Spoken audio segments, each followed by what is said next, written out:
제목은요, 믿음의 시작입니다. 믿음의 시작.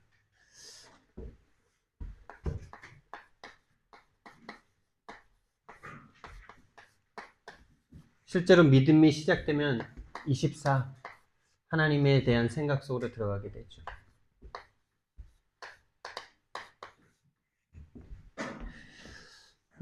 이 믿음을 향한 하나님의 시작이 우리에게 시작됐는데요. 그것을 하나님의 준비된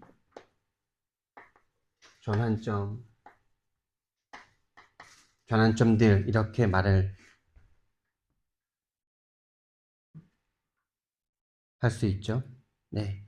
하나님은 우리를요, 구원하기부터 시작하셔서요, 한 사람을 구원하시기 시작하셔서요,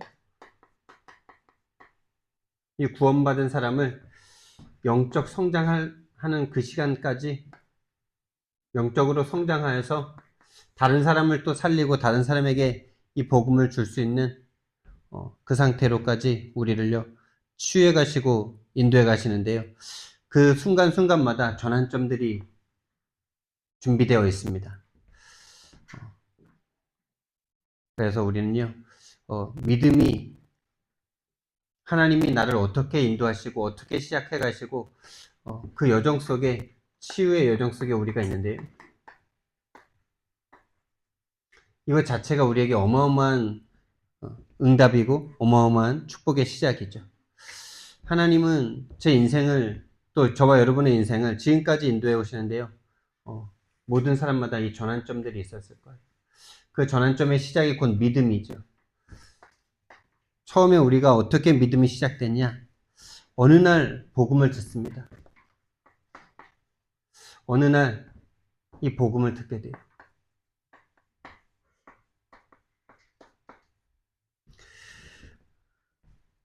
우리 랩런트들은 이렇게 하나님의 은혜로 모태신앙으로 부모님을 따라서 교회를 나오기 시작했지만은 어느 날 이 복음으로 들려지는 시간표가 있을 거예요. 아, 이게 복음이구나. 내가 그렇게 어려서부터 뱃속에서부터 들었던 이 복음이, 그냥 들어서 엄마 아빠가 그렇다니까 생각했던 그 복음이 믿어지는, 이해가 되어지는. 다시 말해서 복음은요, 충격입니다. 복음은 충격이에요. 어떤 충격이냐? 우리는 태어나면서부터 눈에 보이는 이 육신적인 것밖에 생각할 수 없는 그 상태로 태어났어요. 오직 육신이죠. 오직 눈에 보이는 거예요. 이것만 믿고 이것만 사실이라고 생각하고 삽니다. 오직 육식적인 그것이 전부예요. 이게 전부죠. 그런데 이 복음을 듣는 순간 이 육신적인 것이 전부가 아니구나. 눈에 안 보이는 영적 세계가 있구나. 이것을 이해하게 됩니다. 이것이 처음으로 우리에게 들어오게 되죠. 영적 세계.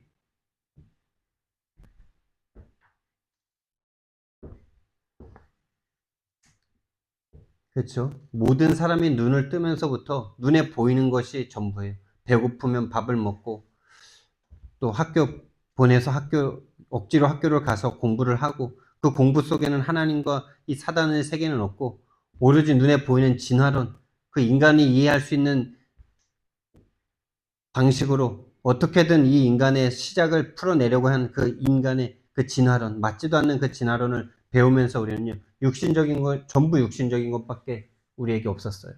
그런데 이 복음을 듣는 순간 그 육신적인 것이 전부가 아니구나. 그거보다 더 중요한 이 영적 세계가 있었구나. 눈에 보이지 않는 저 영적 세계가 있었구나. 그러니까 이 육신 세계에서는 나의 것, 나의 성공만 이루면 행복할 것 같았는데, 이상하게 이것이 다 채워지지도 않을 뿐만 아니라 원하는 만큼 가져도 안 행복한 이 육신 세계 속에 살고 있던 우리가요, 영적 세계의 이야기를 듣는 거예요. 하나님이란 분이 계셨구나. 그 하나님을 대적한 이 사탄이라는 존재가 있었구나. 하나님과 함께 있는 이 천사가 있었구나. 이 사탄과 함께 있는 귀신이 있구나. 이 존재들이 하나님과 이 천사와 사단에 대한 귀신에 대한 이 영적 세계 이야기를 듣는데 어떻게 충격이 안 될 수가 있습니까? 우리가 전혀 발견하지 못했던 세계만 하나 딱 발견해도 엄청난 충격이잖아요. 옛날에 그러지 않았습니까? 콜럼버스가 뭐 이렇게 배 타고 인도를 발견해가지고 거기가 뭐 서양인 줄 알고 막 어쨌든 이렇게 다른 세계를 발견할 때 어마어마한 충격과 그 문화 충돌이 계속 일어났잖아요. 오늘 중요한 시간이라 보니까 기계가 말 안 듣는 것 같은데요. 네, 뭐 안 되면 그냥 예배 드리시면 돼요. 오늘 잘 듣고요. 녹음 안 돼도 오늘 잘 듣고 쓰신 거 계속 읽으시면 돼요. 네, 거기에 마음 빼앗기지 마시고요. 정말 나에게는 믿음의 정확한 시작이 되었고 이 시작 속에 정확하게 인도받고 있는가 여기에 집중하시면 되겠습니다. 그래서 믿음이 복음을 듣는 순간 충격이 다가오고 영적 세계에 대한 눈이 열리면서요. 세계관의 변화가 일어나기 시작하죠. 세계관의 변화. 다시 말하면 세상을 쳐다보는 눈이 바뀐단 말이에요. 세상을 쳐다보는 눈이 바뀌기 시작해요. 아, 나는 그냥 내가 잘 먹고 잘 살면 되는 건 줄 알았는데 눈에 보이는 세계가 전부가 아니구나. 눈에 안 보이는 세계가 더 중요하구나. 눈에 안 보이는 세계. 눈에 안 보이는 세계가 훨씬 중요합니다, 여러분. 사람은 먹을 것 좀 못 먹고 못 살아도 사랑과 믿음이 없이는 절대 인생은 못 삽니다. 사랑과 믿음이 없이는 인생은 못 살아요. 믿음 없이는 못 삽니다. 우리 아버지가 나에게 오늘 저녁을 꼭 줄 것이다라는 믿음 없이는 인생은 못 살아요. 그렇죠? 밥이 조금 질이 떨어지고 그래도 살 수는 있지만은 믿음 없이는 못 삽니다, 인간은. 불안해서 못 살아요. 그 믿음이 막 흔들리는 그 정신 문제를 요즘 공황장애라 그러는데 공황장애가 진짜 많아지잖아요. 그 믿음의 문제잖아요. 진짜 그렇잖아요. 막 차가 나한테 와서 부딪혀서 나를 죽일 것 같은데요. 공황장애를 겪는 사람들은 진짜 그 고통이 상당히 심각하더라고요. 이런 어떤 밀폐된 공간에 물이 점점 차올라서 자기가 진짜 막 이 숨이 멎어지는 이 고통을 실제로 느끼는 거예요. 믿음의 문제죠. 안 보이는 세계가 훨씬 중요합니다. 눈에 안 보이는 자유가 훨씬 중요합니다. 눈에 안 보이는 우정과 사랑 이런 것들이 훨씬 중요하죠. 그거보다 더 중요한 것이 이 영적인 세계. 하나님 그 사랑과 그 우정과 그 모든 것들의 원천이신 이 하나님을 아는 것, 또 그것을 망가뜨린 이 사단이란 존재를 아는 것. 그래서 믿음의 시작이 되면요, 충격이 다가오고, 한마디로 말해서 이 죽음과 흑암의 세계에 있던 우리가, 깜깜한 세계 속에 있던 우리가요, 생명과 그 빛으로 나오게 되는 거죠. 이것이 점점 우리에게 정리되어지는, 이것이 우리에게 모든 것이 되어지는 그 시간표와 그 여정을 하나님은 우리에게 분명히 우리를 그렇게 인도하시고 그 중요한 순간들마다 전환점이 있는 것이죠.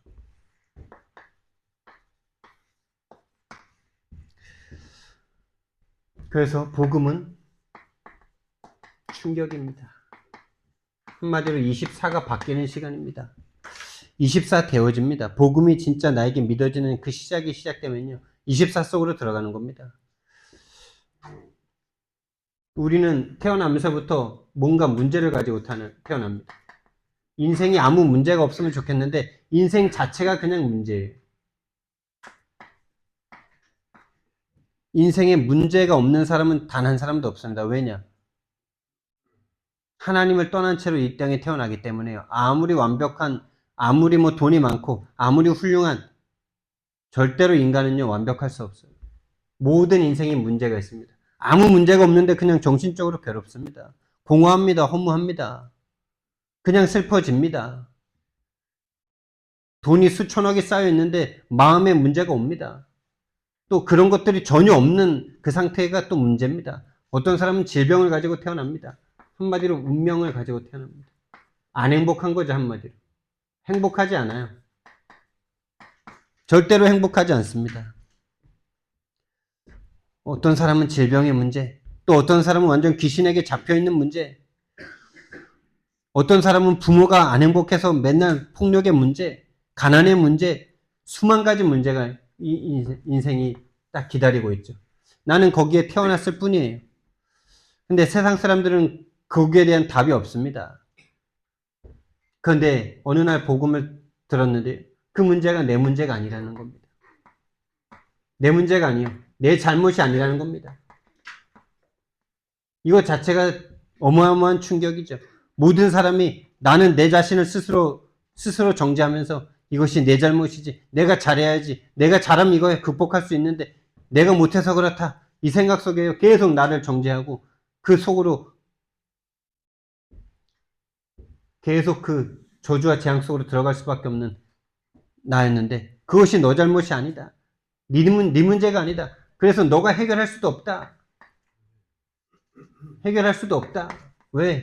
내 문제면 내가 해결하면 되는데 내 문제가 아니야. 운명처럼 와진 내가 해결할 수 없는 절대적인 문제예요. 해결할 수가 없다는 겁니다. 그 문제가 그럼 무슨 문제냐? 영적 문제라는 사실을 이 복음은 선포하는 겁니다. 영적 문제에서부터 시작되었다는 겁니다. 영적 문제란 한마디로 하면요, 사탄이라는 존재가 내 인생에 개입했다는 말입니다.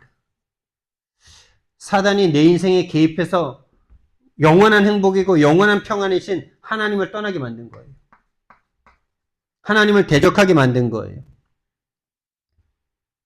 사단이 내 인생에 개입해서 내가 원하지도 않았지만 내 인생에 사단이 개입해서 하나님을 떠나게 만들었는데 그것이 내가 짓지도 않은 죄고 그로 말미암아 사단에게 완전 장악된 거죠.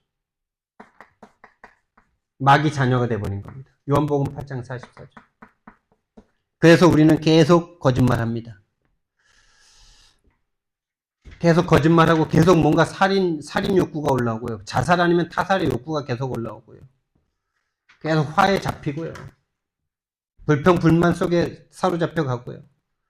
남의 거를 훔치고 싶은 마음이 계속 올라오고요.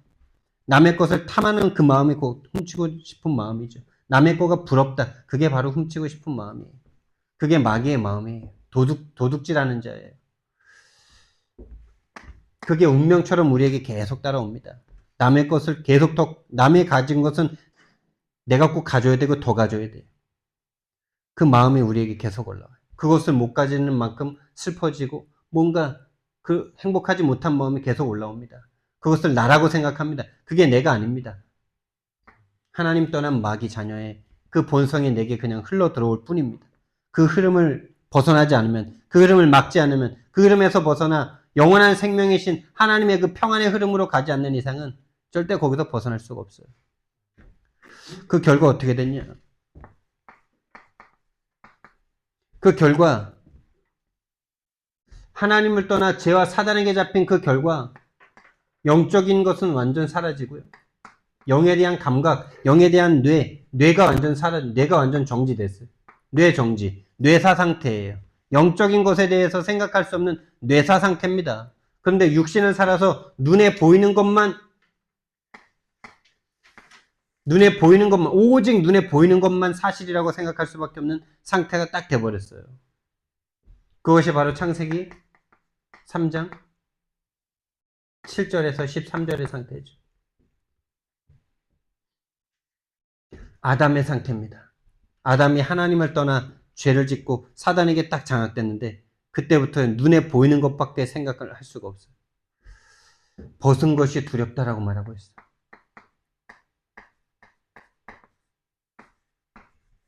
우리는 원래 돈 없었습니다. 돈을 가지고 태어난 적이 없어요.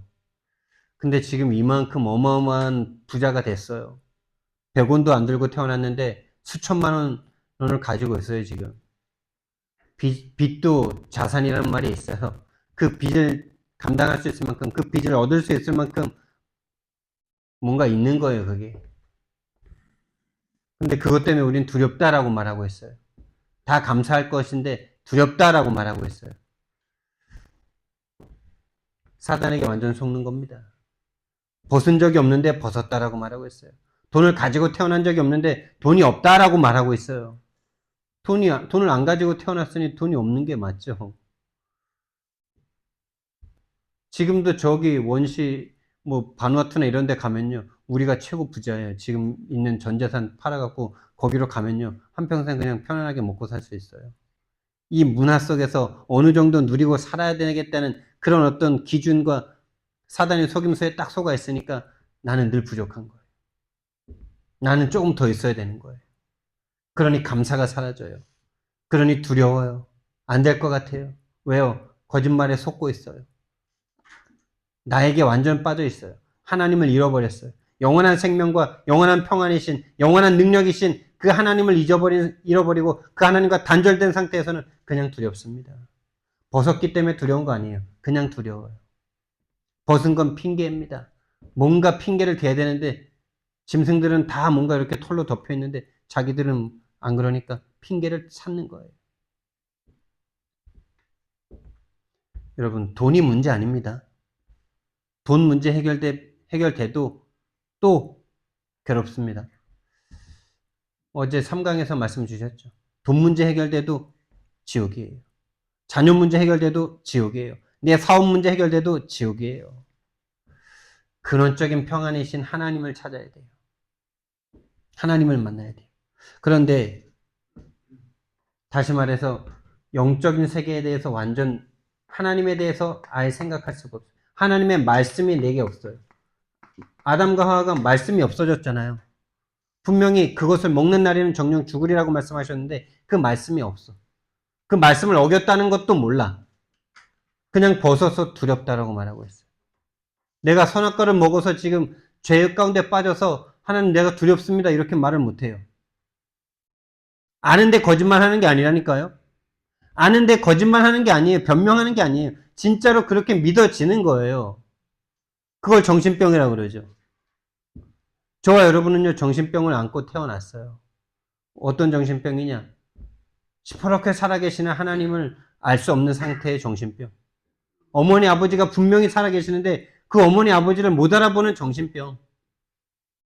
하나님이 분명히 나를 사랑하셔서 그 외아들을 죽이기까지 사랑하셨는데 그 사랑에 대해서는요 순간순간은 어쩜 그렇게 다 잊어버리는지, 어쩜 그렇게 문제에 쉽게 쌓여서 두려움에 쌓이는지.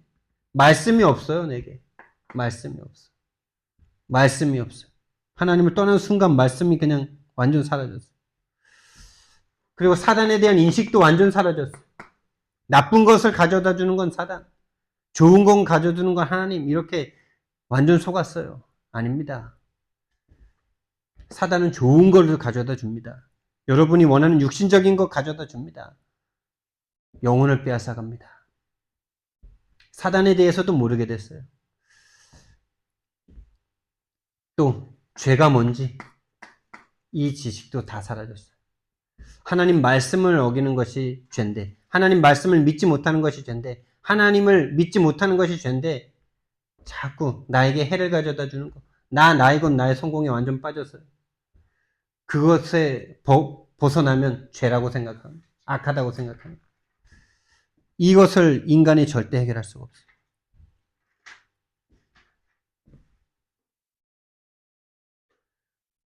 그러니까 다시 정리하면요.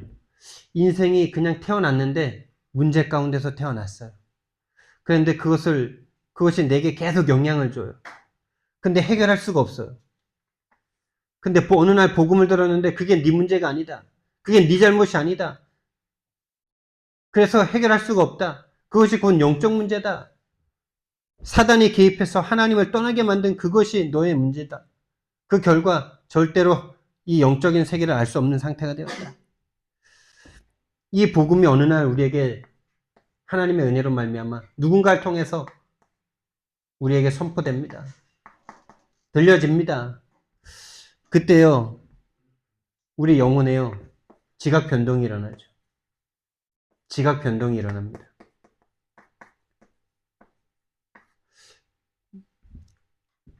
이 메시지를 정리하면서 우리 가문에 어떻게 이 복음이 역사하기 시작하셨을까? 이것을 좀 생각하면서 또 우리에게 지금 만나질 아이들, 만나질 사람들, 이들에게 어떻게 복음의 이 시작되어야 되는가를 한번 생각하면서요. 정리를 해봤는데요. 이 복음이 어느 날 그냥 들렸어요. 들리는 그때 알아졌어요. 아, 내 문제가 아니구나. 영적 문제구나. 정리되진 않았지만 믿어졌어요.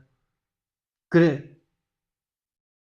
하나님에 대해서, 사단에 대해서, 죄에 대해서 알 수 없는 우리에게 하나님의 복음이 선포됐는데 이 복음이 그냥 믿어졌어요.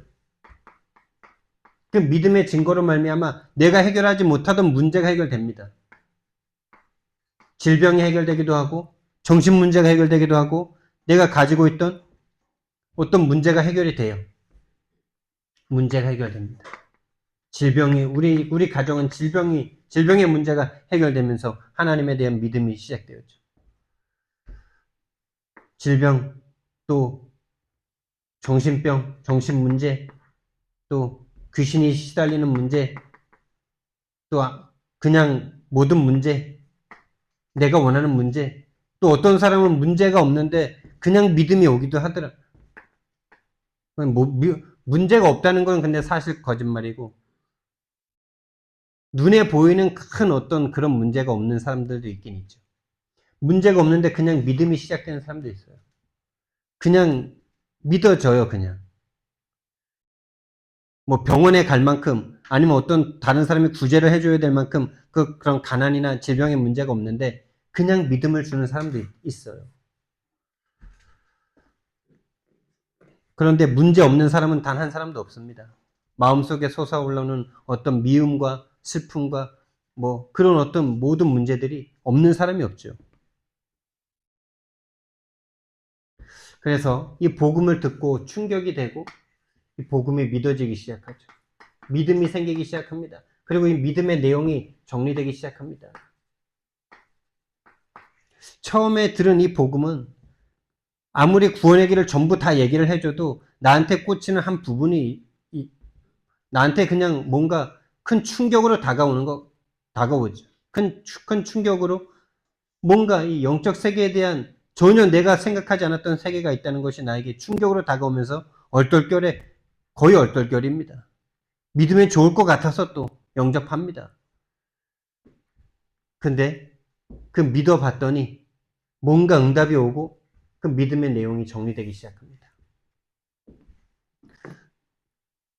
여기 정신이 없습니다. 여기서는 진짜. 정신없이 막 시달리다가 진짜 너무나 고통스러운 그 상황 속에서 이 복음을 들었는데 충격으로 다가옵니다. 그러면서 뭔가 있는 것 같고 하나님이 뭔가 새로운 존재가 있는 것 같고 그런데 이제 거기서 이제 믿음이 정리되기 시작하는데 창조주 하나님이 믿어지기 시작하죠.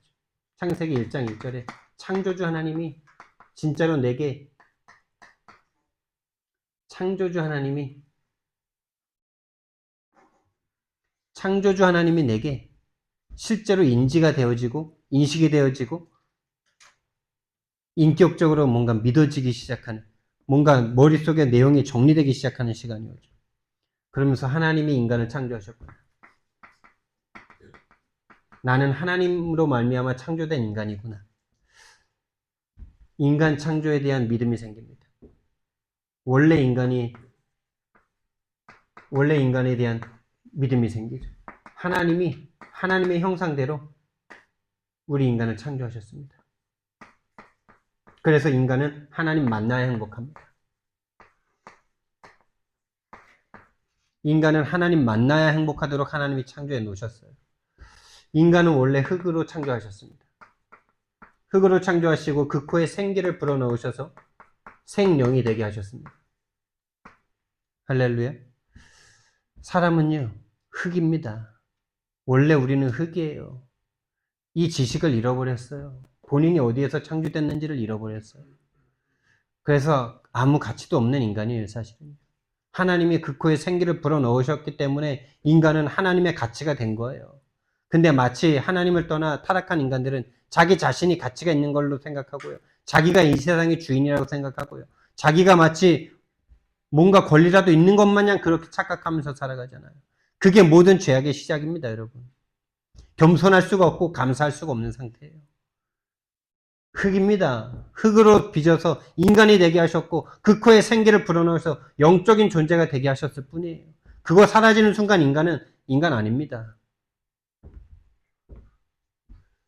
우리는 그 복음, 그 영을 놓치는 순간 육신적인 생각으로 돌아갈 수밖에 없는 거예요. 아담과 하와가 하나님을 떠난 순간 이 상태로 돌아간 거예요. 절대로 영적인 생각을 할 수 없는 상태로 돌아간 거예요. 인간은 하나님의 형상대로 창조됐는데 흙으로 창조했고 생기를 불어넣어서 영적인 존재가 되게 하셨어요. 그 상태는 모든 것이 행복한 상태입니다. 그냥 삶 자체가 행복해요. 행복하고 모든 능력이 다 있어요. 아무것도 육신적인 게 더 필요 없어요. 하나님과 함께만 하면 돼요. 이게 원래 우리 인간에게 주신 하나님의 인간의 창조입니다, 여러분. 우리가 예수님을 만날 때 이 기분을 맛보게 됩니다. 이 기분을 맛보게 돼요. 하나님만 있으면 되는구나. 이제 하나님만 믿고 살면 되는구나. 그러다가 이제 바로 이제 제정신 차리면 또 이제 막 세상 걱정 들어오긴 하지만은 진짜 하나님을 만났을 때 이 기분 한 번은 맛보셔야 돼요. 그것이 바로 성경의 말씀 성취입니다. 내가 주는 평안은 세상이 주는 평안과 같지 아니하다는 그 말씀. 다 없어져도 괜찮을 것 같아요. 하나님만 있으면 되는 것 같아요. 그게 하나님을 믿을 때 오는 평안함이죠. 주시는 축복이죠. 근데 여기에 문제가 왔어요. 문제의 시작입니다. 근본 문제라고도 하죠. 문제의 뿌리 같은 문제. 창세기 3장 1절에서 6절에 하나님을 떠나는 일이 생겼어요. 거기에 사탄이 개입한 거예요. 그것을 죄다라고 성경은 말씀하십니다. 하나님을 떠나 죄를 짓고 사단에게 잡혔고 하나님을 떠나게 만든 사단이 죄 가운데 빠지게 만들었습니다. 이것이 인간의 근본 문제입니다. 이것이 인간의 문제의 시작이에요. 근본 문제입니다. 영적 문제입니다. 유일한 문제입니다. 그 결과 요한복음 8장 44절의 상태에 딱 거하게 됐어요. 나 우상 성공에만 반응할 수밖에 없도록 만들었어요. 눈에 보이는 것만 딱 거짓말에 속았어요. 하나님 없어도 너 행복할 수 있다. 넌 죽지 않는다. 네가 하나님처럼 되면 된다라는 거짓말에 속아서 사실은 사단에게 살인당한 거죠. 영적인 살인을 당한 거예요. 그래서 살인자의 그 모든 욕심이 우리 속에 그대로 있어요. 내게 나 우상 성공에 해를 가져다 주는 사람은 다 죽이고 싶은 마음이 계속 올라가요. 표현을 못할 뿐이에요. 아무도 없다면 우리는 그렇게 사람들이 마음속에선 이미 다 미워하고 죽였어요. 거짓말, 살인, 도둑질. 나 우상 성공에 유익이 되면요. 어떤 식으로든 우리는요, 그것을 내 것으로 만들려고 하는 그 도둑질의 그 상태에 빠져 있어요. 그래서 우리는요, 하나님 아닌 다른 것으로 계속 행복을 찾을 수밖에 없는 우상 숭배할 수밖에 없는 상태에 빠져 있어요. 그거 자체가 정신 문제예요. 아버지가 분명히 계신데 내가 우리 랩런트들이 아직 초등학생이잖아요. 근데 뭔가 정신적인 문제가 와가지고 내가 우리 아버지 어머니를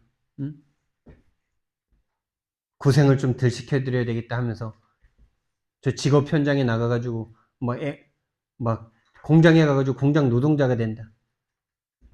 그게 정신 문제잖아요. 우리가 하나님이 계시는데 하나님을 믿을 수 없는 그 상태 자체가 이미 정신 문제가 와 있는 거예요. 하나님 한 분으로 평안할 수 없는 그 상태가 이미 정신 문제가 와 있는 상태예요. 뇌가 하나님에 대해서 생각할 수 없는 상태가 되어버렸어요. 거기에서 육신 문제 계속 따라옵니다.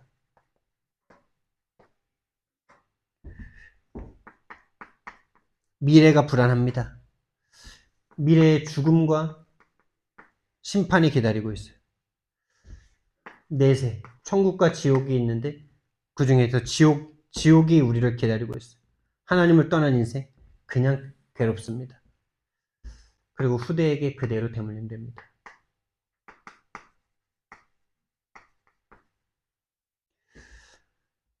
이 문제는요, 이 하나님, 창조주인 하나님을 떠난, 인간을 창조하신 하나님을 떠나 마귀에게 잡힌 이 문제는 인간이 절대로 해결할 수 없습니다.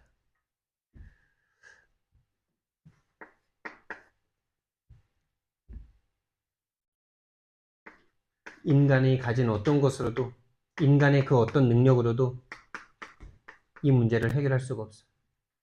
해결 불가능이에요. 그래서 하나님이 복음을 주신 거예요. 그래서 하나님이 복음을 주신 거예요. 이 복음은 하나님이 독생자를 보내주셔서 우리를 위해서 십자가에서 죽어주시고 부활하시겠다는 내용입니다. 그 내용이, 그 복음이 우리에게 진짜 이해되기 시작하는 거죠. 넓이, 높이, 깊이.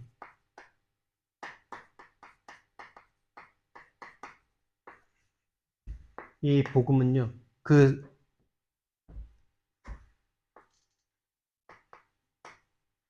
크기를 다 가늠할 수가 없어요. 로마서 16장 25절에서 27절. 영세전부터 감춰졌던 이 복음이 우리에게 어느 날 깨달아 알아지기 시작하는데요.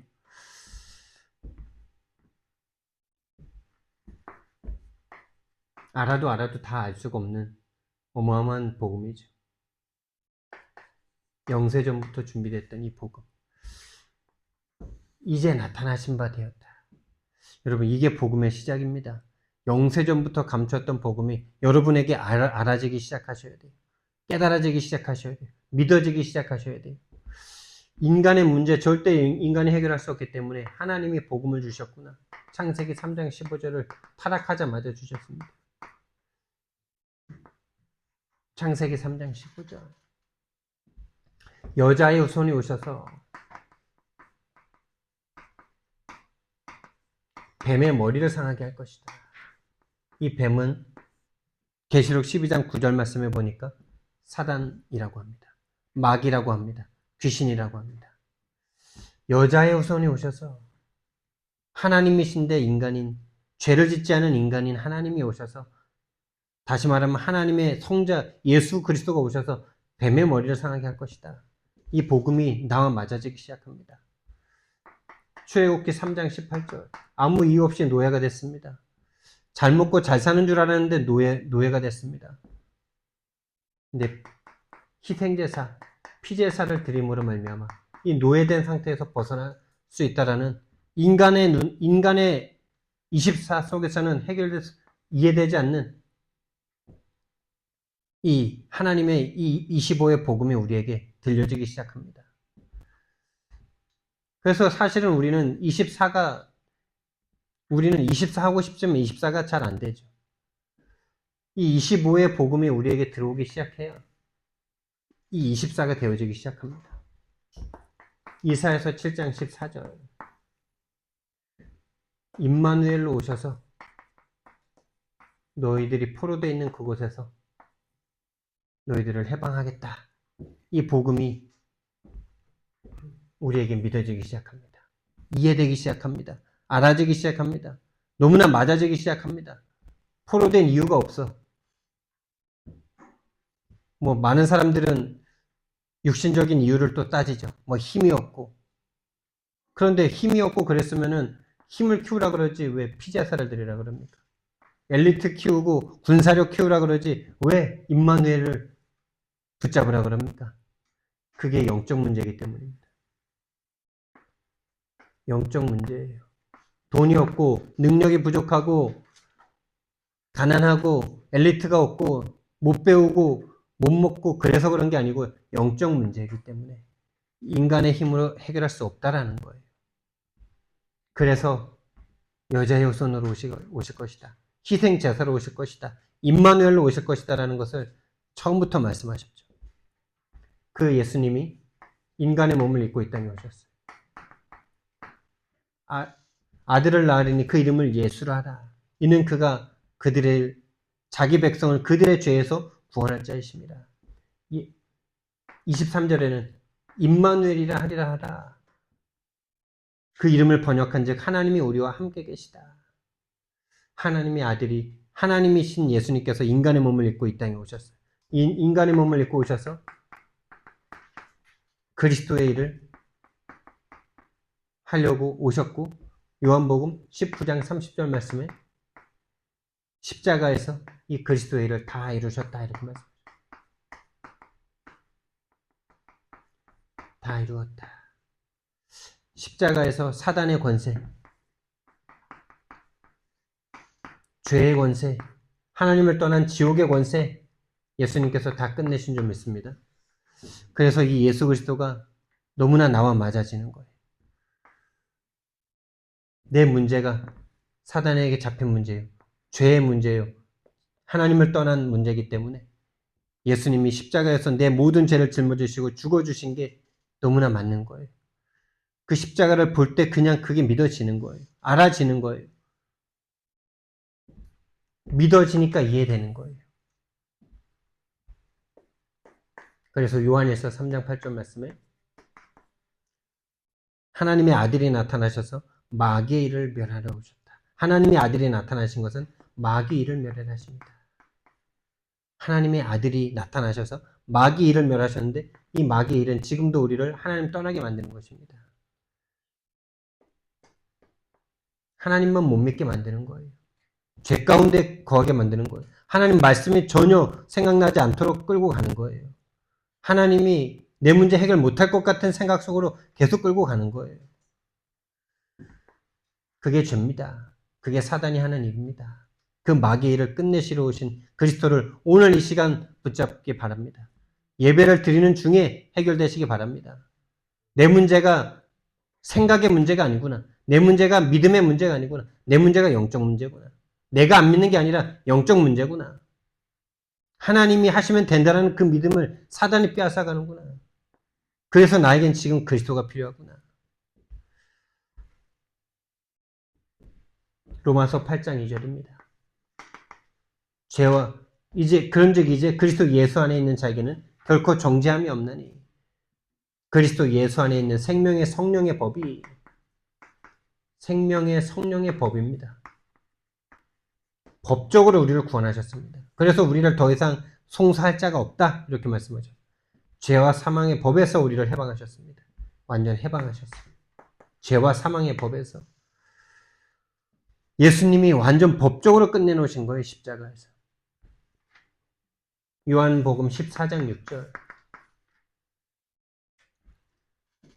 길과 진리와 생명으로 오셔서 이 예수님을 통해서만 하나님 만날 수 있습니다. 이 예수님을 예수님을 만나면 하나님 만납니다. 예수님 만난 게 하나님 만난 것입니다. 예수님을 통하지 않고는 하나님 만날 수가 없어요. 그리스도를 통하지 않고는 하나님 만날 수 없어요. 여러분, 이 복음이 이해되지 않았다면 하나님 믿는 거 아니고 하나님 만난 거 아니에요. 저와 여러분이 교회를 수십 년 다녔다 할지라도 이 근본 문제가 이해 안 됐다. 하나님 만난 게 아니죠. 교회를 다닌 거죠. 그래서 우리는 거기서 새롭게 시작해야 돼요. 믿음의 시작이라는 게 지금 예수를 믿기 시작한 그 사람들이 아니에요. 오늘 저와 여러분이 새롭게 시작해야 돼요. 사단이 살아서 지금도 계속 그것만 못하게 만들기 때문이에요. 믿음만 못 가지도록, 시작만 못하도록. 그것이 내 문제가 아니에요. 내 문제라면 내가 해결해야 돼요. 우리는 계속 속아요. 네가 조금만 결단을 할 수 있다고. 네가 조금만 시간 내서 기도하면 된다고. 근데 그게 지금까지 우리가 안 되는 인생이에요. 그게 사단이 속이는 거예요. 그것이 영적 문제로 보여야 됩니다.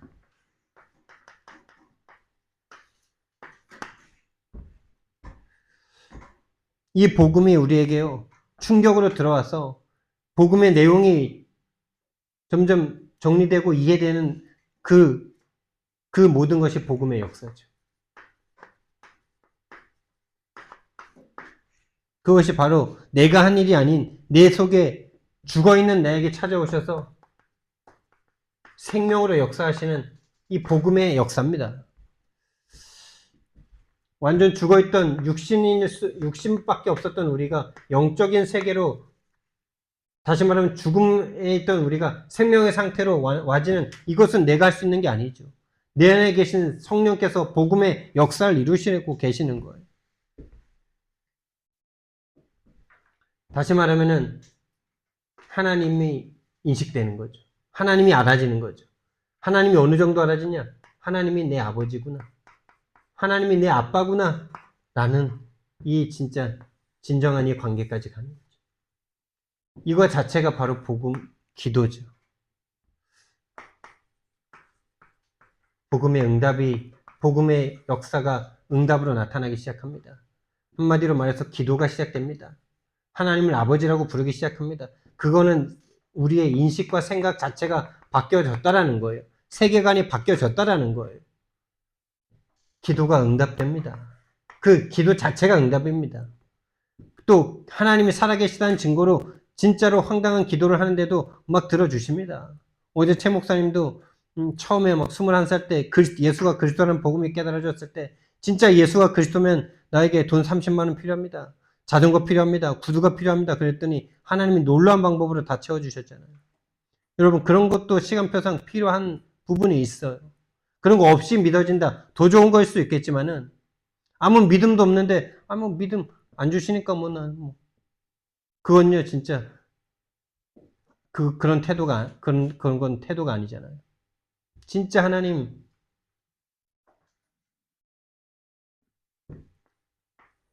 기도에 응답하십니다.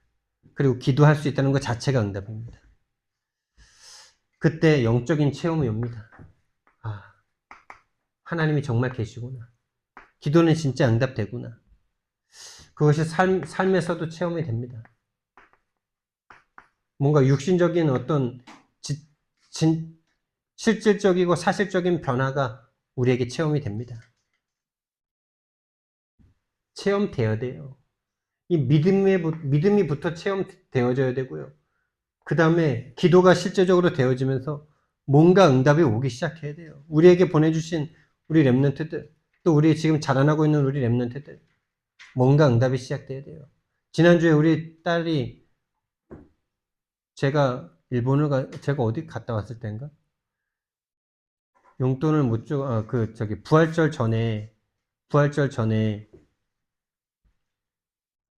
제가 이제 용돈을 줘야 되는데 그때 제가 왜 없었죠? 그래서 이제 엄마가 용돈을 주는데 현금이 없어서 부활절 헌금으로 3만 원을 줬다는 거예요. 온라인으로 이체하면서 이제 다혜리 이름으로 이제 해준 거예요. 근데 자기는 받은 게 없잖아요.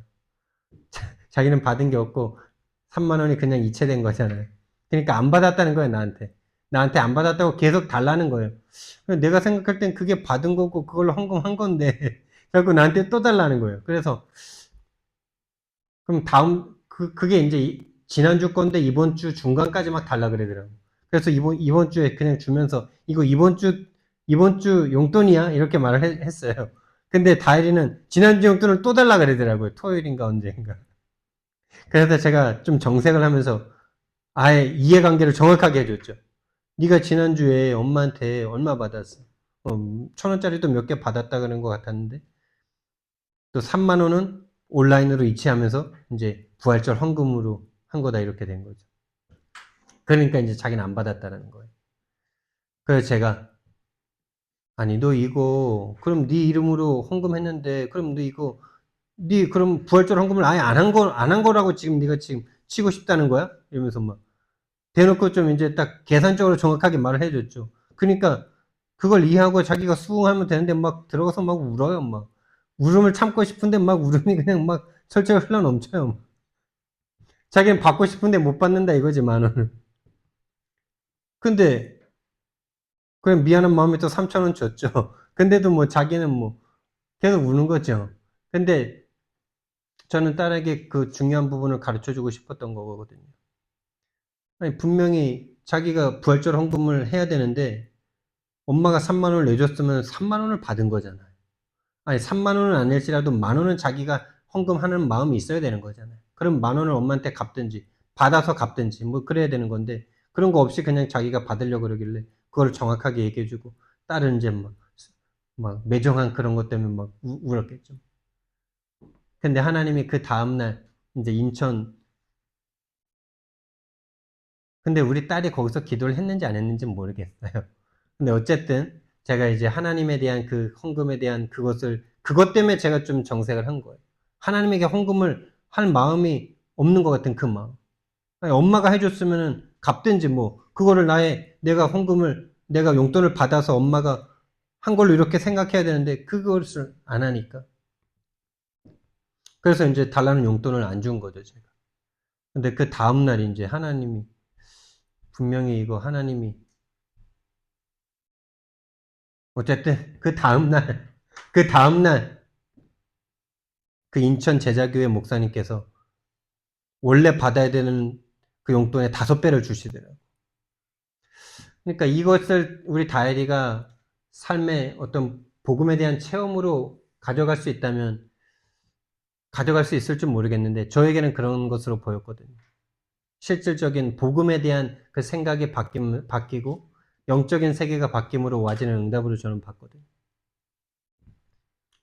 뭐 불신자 상태에서는 그거 뭐 그냥 이쁘니까 좋겠지 뭐 이렇게 생각할 수 있는 그런 우연들이 믿음으로 바뀌어버리는 거죠.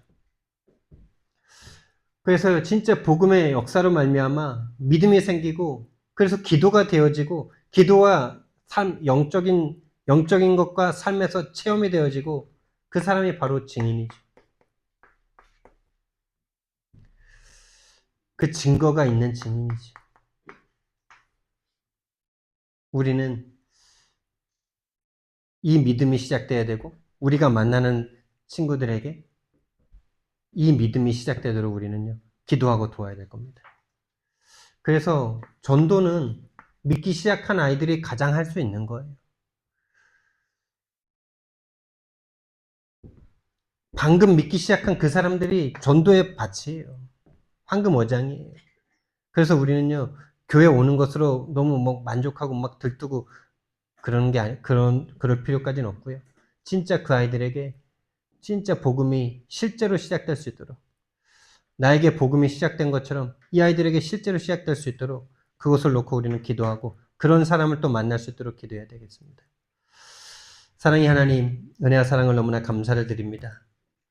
정말 내 인생의 진짜 문제가 무엇인지 모르고 고통당하다가 죽고 지옥 갈 수밖에 없던 우리들에게 하나님 아무 이유 없이 조건 없이 찾아오셔서 이 믿음이 시작되게 하시고 믿음이 정말 영적 세계에 대한 믿음을 하나님 우리에게 주셔서 죽어있던 우리에게 생명의 빛으로 오셔서 살리심으로 말미암아 믿어지게 하시고 알아지게 하시고 정리되게 하시고 정말 충격 주시고 알게 하신 이 복음이 다른 사람에게도 전달될 수 있도록 정말 우리에게 보내주신 이 아이들에게 정말 새로운 생명의 역사가 정말 시작될 수 있도록 하나님 성령으로 역사하여 주시옵소서. 감사드리며 예수 그리스도 이름으로 기도드렸습니다. 아멘.